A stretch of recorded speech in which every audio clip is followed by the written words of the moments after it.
But I'm gonna say this because I don't know if I made too much sense. I was distracted. But spiritual maturity is very different from physical maturity.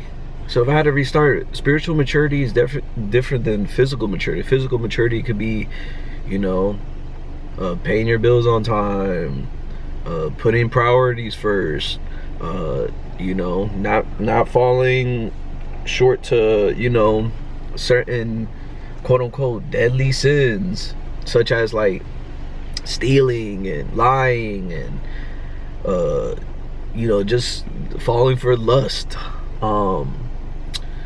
And then there's spiritual ones. Like, spiritual ones are different. Spiritual ones are just another level.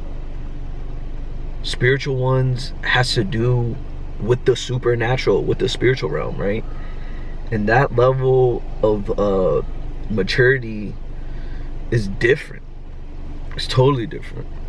Why is it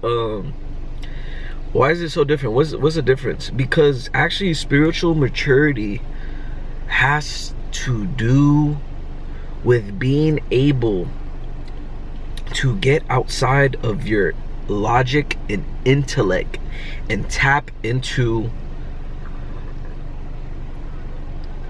almost like a deep understanding about emotion, a sensation, the simplicity of things, and understanding how actually very simple things is very powerful. You know, when you start to tap into spiritual knowledge, it's a slight nuance. You gotta almost be childlike. It's very powerful. If you can understand this, you kind of almost have to be childlike to understand the spirit realm. You gotta humble yourself like a child. You know how like a child has that innocence, or that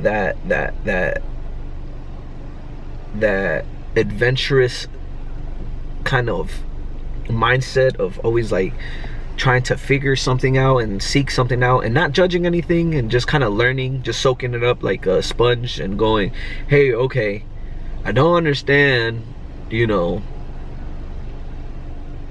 what I'm seeing or what I'm observing or what I'm learning, but I'm okay with learning it, and I'm not going to judge it. I'm gonna just learn. Like, I'm gonna just sit here and I'm gonna just see what happens. That is maturity in the spirit realm. But you see, it's backwards, right?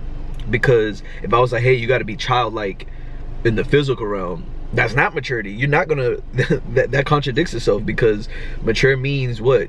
You're becoming a grown-ass adult. You're becoming a grown man. You're becoming not a girl but a woman, not a boy but a man. So if I'm like, yo, you gotta be childlike, you see, this is where the spirit realm, it's like it flips. Because those people that take intellect and logic from the physical realm and use that same concept or that same formula and go into the spiritual realm, you're going to be like a Pharisee. You're only going to see and try to logic it out, but you can't logic the spiritual realm out, because it's supernatural. Now we're tapping into the veil, or the layer behind this that's operating. And you know, if you read the scripture, we're never battling against what? Flesh and blood. What you're seeing is flesh, my face, and blood. We're battling evil spirits, demonic forces, in high spiritual places, in heavenly places. Now, this is where imagination starts to tap in. And this is where a majority of people can't transition to maturity in the spiritual realm, because, again, remember, imagination is only for kids. Let's be men. Let's live in real life. let's conduct ourselves like this and only talk like this. And okay, well then that's the level you're gonna stay at. Now I can do both. I could be in that spiritual realm, and I could be here and lock myself into, you know, this ego, sort of to say. The character I have to be in order to operate in society. You know, I have to make money, I have to do X, Y, and Z, so it's different. Let me see. Yeah, so I'm gonna just cut this up and then I'm gonna post this.